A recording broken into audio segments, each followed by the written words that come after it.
Hello folks, this is Mr. Video Dude 79 here, back to with another video. And of course it is now just at 8 o'clock p.m. on Monday evening. And of course I figured I'd give you guys an update on the snow that we got.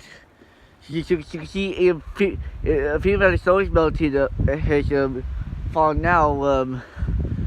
Yep, and we got a few amount of snow on the ground here in Newfoundland. Yep, pretty much.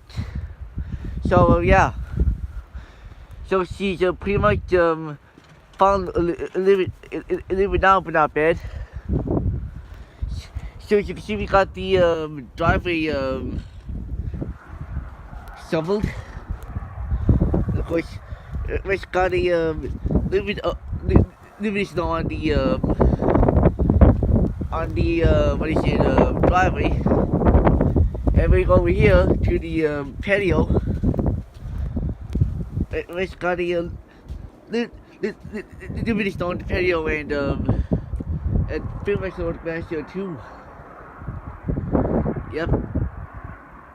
So of course, yeah. So this all going in tomorrow, guys. So yeah.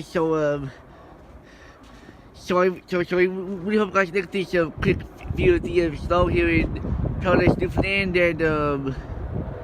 and stay tuned for some more videos coming up very soon. And here goes Mr. Snowplow going up Elm Street. I'm just gonna give you guys a little something now before I end this. Yep, here's our driving. So over and out. Peace. Bye.